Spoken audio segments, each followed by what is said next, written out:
Supreme court में मंगलवार को तलाक-ए-हसन प्रथा पर सुनवाई ने पूरे देश में नई बहस छेड़ दी है।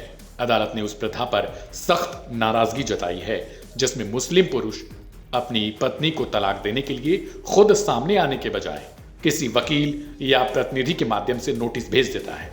जस्टिस सूर्यकांत की अध्यक्षता वाली 3 जजों की बेंच ने तलाक-ए-हसन को आधुनिक समाज और महिलाओं की गरिमा के खिलाफ बताते हुए यह संकेत दिया कि इस प्रथा को असंवैधानिक घोषित करने पर गंभीरता से विचार किया जा सकता है। बेंच ने यह भी कहा कि मामला 5 जजों की बड़ी संविधान पीठ को भेजा जा सकता है क्योंकि यह मुद्दा समाज के एक बड़े वर्ग को प्रभावित करता है और सीधे तौर पर महिलाओं के अधिकारों से जुड़ा है। अदालत बेनजीर हिना नाम की एक महिला पत्रकार की याचिका पर सुनवाई कर रही थी जिसे उसके पति ने वकील के माध्यम से 11 पन्नों का तलाक-ए-हसन नोटिस भेज दिया था। हिना का आरोप है कि दहेज न मिलने पर उसके पति और ससुराल पक्ष ने उसे प्रताड़ित किया और फिर बिना किसी कानूनी प्रक्रिया का पालन किए वकील द्वारा तलाक नोटिस भेज दिया गया। नोटिस पर पति के हस्ताक्षर तक नहीं मौजूद थे और तलाक शब्द वकील ने खुद बोला।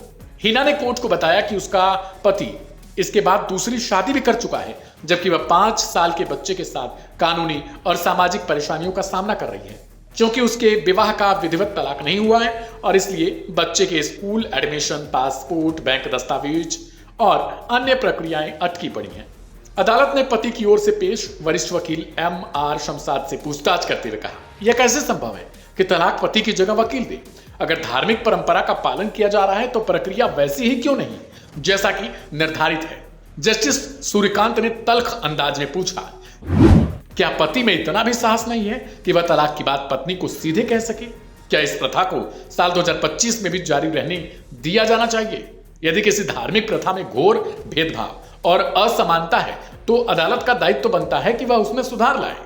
न्यायालय ने यह भी संकेत दे दिया तलाक-ए-हसन संविधान के अनुच्छेद 14, 15 और 21 की कसौटी पर खरा नहीं उतरता क्योंकि यह महिलाओं को मनमानी, भेदभावपूर्ण और अपमानजनक स्थिति में ला देता है।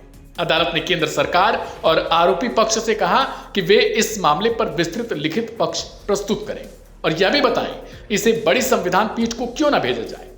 सुप्रीम कोर्ट ने अपने वक्तव्य में कहा, यह मुद्दा केवल धार्मिक परंपरा का नहीं है बल्कि महिलाओं के अधिकार, सम्मान और संवैधानिक मूल्यों का है। अदालत की सख्त टिप्पणियों के बाद यह साफ हो चुका है कि तलाक-ए-हसन प्रथा पर अब निर्णायक रूप से पुनर्विचार होने जा रहा है। आने वाले दिनों में यह सुनवाई मुस्लिम तलाक प्रणाली में एक बड़ा बदलाव भी ला सकती है और महिलाओं के अधिकारों को लेकर ऐतिहासिक फैसला भी बन सकती है। इस रिपोर्ट पर आपका क्या है कहना? कमेंट बॉक्स में जरूर लिखें।